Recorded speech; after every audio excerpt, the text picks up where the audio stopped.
नमस्कार दोस्तों, आज हम डिस्कस करेंगे ब्रोंकियल एज़मा। ब्रोंकियल एज़मा जिसको कि कॉमन बोलचाल की भाषा में अस्थमा भी बोलते हैं। तो ये क्या होती है, इसके क्या लक्षण होते हैं, कैसे इससे बचें और इसका क्या उपचार करें। तो आइए जानते हैं ब्रोंकियल एज़मा या अस्थमा क्या होता है। तो अगर हम ब्रोंकियल एज़मा की बात करें तो इसके कुछ लक्षण होते हैं। तो सबसे बड़ा जो लक्षण होते हैं उसमें कि पेशेंट को सांस फूलना। शुरुआत कैसे होती है कि पेशेंट को कभी हल्का सा कफ हुआ, कोल्ड हुआ, खांसी जुकाम हुआ और विद इन आवर्स या विद इन डेज उसकी सांस फूलने लगी। सांस कैसे फूलेगी कि उसको लंबी लंबी सांस लेनी पड़ेगी, सांस लेने में तकलीफ होगी, या जो गाँव में हफनी आना बोलते हैं, हाफना बोलते हैं। तो ये अगर किसी पेशेंट को कफ हो रहा है, कोल्ड हो रहा है, उसके बाद सांस अचानक फूलने लगे तो ये ब्रोंकियल एज़मा के लक्षण हो सकते हैं। इसके अलावा जो भी ब्रोंकियल एज़मा के पेशेंट होते हैं उनमें कुछ और भी लक्षण होते हैं, जैसे कि एलर्जी के लक्षण होते हैं। शरीर में छोटे छोटे चकत्ते पड़ सकते हैं, रेड रेड स्पॉट पड़ सकते हैं, रनिंग नोज हो सकता है, साइड में खुजली हो सकती है। तो अगर इन लक्षणों के साथ पेशेंट की सांस फूल रही है तो ये ब्रोंकियल एज़मा के लक्षण हैं। आइए अब ये जानते हैं कि ब्रोंकियल एज़मा का कारण क्या होता है।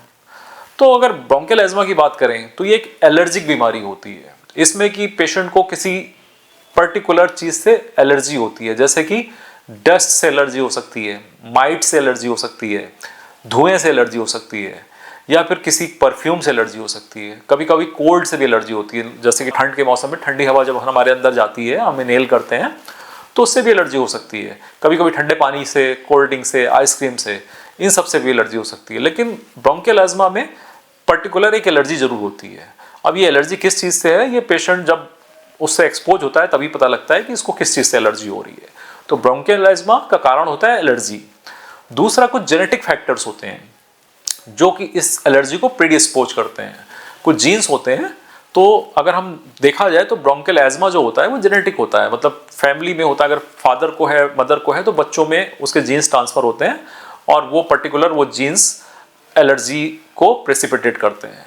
तो दो चीज़ें इंपॉर्टेंट है इसके कारण के लिए, जेनेटिक फैक्टर, दूसरा इन्वायरमेंटल फैक्टर। तो इन्वायरमेंटल फैक्टर की बात करें तो जो भी चीज़ों से एलर्जी है, डस्ट से, धुएं से या परफ्यूम से, तो जैसी वो चीज़ अंदर जाएगी, इनहेल करेंगे पेशेंट, तो उसको सांस फूलने लगेगी। तो आपने कभी देखा होगा कि पेशेंट अचानक से कभी गया बाहर, धूल उड़ी और धूल होने के बाद उसने इनहेल करा, उसको खांसी आने लगी, सांस फूलने लगी। तो ये ब्रोंकियल एज़मा के लक्षण है। और ये जो लक्षण होते हैं ये अपने आप ठीक नहीं होते हैं, इसका ट्रीटमेंट करना पड़ता है। तो हमें जानना जरूरी है कि ब्रोंकियल एज़मा के लक्षण क्या होते हैं। तो जैसा मैंने पहले बताया कि ब्रोंकियल एज़मा है तो पेशेंट को कफ होगा, मतलब हल्की खांसी होगी, जुकाम होगा, पेशेंट को रेड रेड स्पॉट हो सकते हैं, इचिंग हो सकती है, आंखों में जलन हो सकती है, आंखों में खुजली हो सकती है, आंखों से पानी आ सकता है, नाक से पानी आ सकता है। और अगर इसको सही समय पर ट्रीट ना किया गया तो पेशेंट की सांस फूलने लगती है। होता क्या है कि पेशेंट को जब एलर्जन अंदर जाते हैं तो जो सांस की नली है उसको या तो स्वेलिंग आ जाती है या फिर उसको इन्फ्लेम्ड कर देते हैं और फिर उसका नैरोइंग हो जाती है। जो सांस की नली होती है उसका जो अंदर का डायामीटर होता है वो कम हो जाता है, तो इफेक्टिव एयर अंदर नहीं जाती है, और जब एयर पूरा अंदर नहीं जा पाएगी तो पेशेंट को सांस फूलने लगती है। तो ये ब्रोंकियल एज़मा का इंपॉर्टेंट लक्षण है। कारण मैंने बता दिया, लक्षण बता दिया। अब ये जानते हैं कि ब्रोंकियल एज़मा अगर होता है तो उसके सीवियर सिम्टम क्या होते हैं। माइल्ड सिम्टम तो यही होता है कि पेशेंट को कफ, कोल्ड, रनिंग नोज, सांस फूलना। लेकिन किसी किसी पेशेंट को ये बहुत ज़्यादा सीवियर हो जाता है, जिसमें कि पेशेंट को सांस फूलने लगती है। पेशेंट बोलेगा कि उसको सांस नहीं आ रही है, वीजिंग होगी। वीजिंग मतलब पेशेंट सांस लेगा तो सीटी जैसी आवाज़ आएगी। तो अगर किसी भी पेशेंट को सीटी जैसी आवाज़ आ रही है सांस लेने में, तो इसका मतलब उसकी सांस की नली सिकुड़ रही है, संकुचित हो रही है, ब्रोंको कॉन्स्ट्रिक्शन हो रहा है। तो ऐसे पेशेंट को ब्रोंकियल एज़मा का अटैक पड़ता है। और ये अटैक अगर उसका सही समय पर ट्रीटमेंट नहीं किया जाए तो और बढ़ता रहता है। और अगर पेशेंट ने सही समय पर उपचार ना लिया तो ऑक्सीजन की कमी से पेशेंट की जान जा सकती है। तो ब्रोंकियल एज़मा को इसीलिए जानना जरूरी है कि इसका अगर अटैक पड़ा है तो तुरंत मेडिकल हेल्प लेनी है और एप्रोप्रिएट ट्रीटमेंट करना है। अगर सही समय पर ट्रीटमेंट नहीं किया तो पेशेंट की हालत बिगड़ सकती है और उसकी जान भी जा सकती है। तो ये सारे ब्रोंकियल एज़मा के लक्षण होते हैं। आइए अब जानते हैं इसका ट्रीटमेंट क्या होता है, ये इंपॉर्टेंट क्यों है। तो ब्रोंकियल एज़मा में क्या होता है कि पेशेंट को किसी चीज़ से एलर्जी है और वो अंदर गई तो उसको सांस फूलने लगती है। ट्रीटमेंट के लिए आपको अपने डॉक्टर से मिलना है, डॉक्टर आपको डायग्नोस करेंगे। डायग्नोस करने के लिए कुछ टेस्ट होते हैं जिसको कि स्पायरोमेट्री बोलते हैं। एक मशीन होती है, उसमें पेशेंट को फूंकने के लिए बोलेंगे तेजी से, और उसके बाद आपकी ब्रेथ कैपेसिटी देखेंगे, उससे पता लग जाता है कि आपको ब्रोंकियल एज़मा है या नहीं। और कोई फाइंडिंग सारी नॉर्मल होती हैं, मतलब अगर आपका एक्सरे कराया जाए तो नॉर्मल मिलेगा, आपका सीटी स्कैन कराया जाए वो भी नॉर्मल मिलेगा, लेकिन स्पायरोमेट्री में आपकी फाइंडिंग मिलती है जिससे कि पता लगता है कि पेशेंट को ब्रोंकियल एज़मा है। ट्रीटमेंट के लिए आप अपने डॉक्टर से मिलें।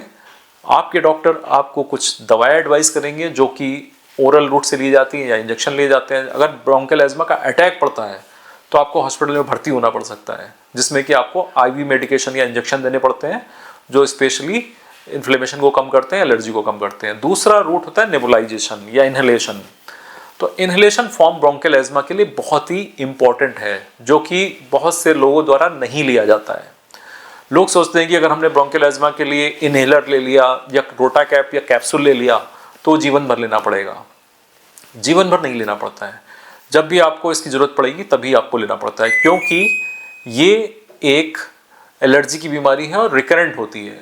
तो जिस समय आपको ब्रोंकियल एज़मा का अटैक पड़ता है उसी समय आपको इन्हेलेशन फॉर्म में इन्हेलर लेना है या रोटा कैप लेना है और कुछ दिन तक लेना है, उसके बाद उसको बंद कर देना है। एक ये मिथ होता है कि अगर डॉक्टर साहब अगर हम इन्हेलर लेंगे हमें ज़िंदगी भर इन्हेलर लेना पड़ेगा, तो ये गलत है।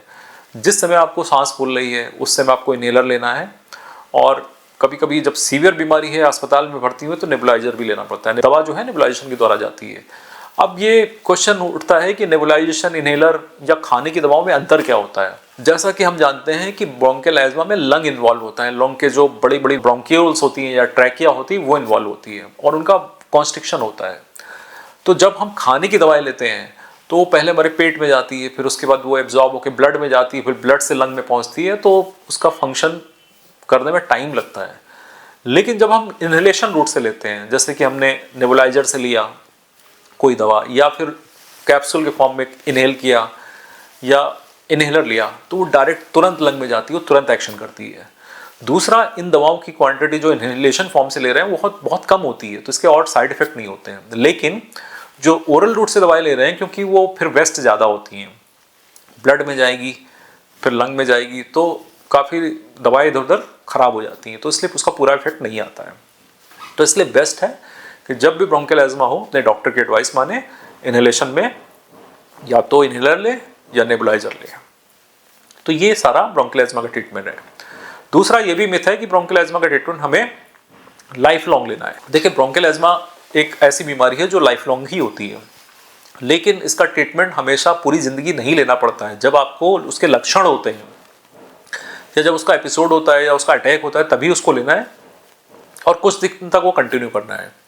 उसके बाद वो दवाएं, जैसे ही आपको आराम मिलता है वो दवाएं बंद कर सकते हैं, लेकिन आपको डॉक्टर या आपके फिजिशियन के रेगुलर फॉलोअप में रहना होता है, ताकि जब भी आपको दिक्कत हो तो आप ट्रीटमेंट करा सकें। दूसरा, डॉक्टर आपको एक कुछ एंटी एलर्जिक देते हैं कुछ दिन के लिए मिनिमम डोज में, ताकि उसका एपिसोड बार बार ना हो या उसका अटैक ना पड़े। तो इसलिए ब्रोंकियल एज़मा वाले पेशेंट को रेगुलर अपने डॉक्टर के फॉलोअप में रहना चाहिए, लेकिन जीवन भर कोई इंटेंस ट्रीटमेंट की जरूरत नहीं पड़ती है। तो ये सारे आपको मैंने ब्रोंकियल एज़मा के लक्षण के बारे में बताया, कैसे क्या उसके कॉम्प्लिकेशन होते हैं और उसका ट्रीटमेंट क्या है। बचाव कैसे करें? बचाव के लिए इसको जड़ से ख़त्म नहीं किया जा सकता है। तो इसमें करना क्या है कि जिन चीज़ों से आपको एलर्जी है उन चीज़ों को अवॉइड करना है। अगर आपको ठंडा पानी पीने से दिक्कत हो रही है, सांस फूल रही है, कफ कोल्ड हो रहा है, तो उसको अवॉइड करिए। अगर आपको धूल से एलर्जी है तो आप बाहर जाइए तो मास्क पहनिए, रुमाल से नाक और मुंह ढक लीजिए। पॉलन ग्रेन से दिक्कत है, आपको जानवरों के फर से दिक्कत है, उनसे आप दूर रहिए। परफ्यूम से दिक्कत है तो परफ्यूम से दूर रहिए। तो बचाओ, जिस चीज़ से आपको एलर्जी है उससे आपको बचाव करना है। यही ब्रोंकियल एज़मा का बचाव है और बचाव ही इसका ट्रीटमेंट है। एक बार आपको दिक्कत हो गई तो फिर आपको 2-3 दिन लग सकते हैं या फिर कभी कभी हॉस्पिटलाइज भी होना पड़ सकता है। तो इसलिए ब्रोंकियल एज़मा से बचाव करें और इन्हेलर लें। ये बिल्कुल सेफ है, इसके कोई साइड इफेक्ट नहीं है और ये लाइफ लॉन्ग नहीं लेना पड़ता है ब्रोंकियल एज़मा में। धन्यवाद। Thanks for watching.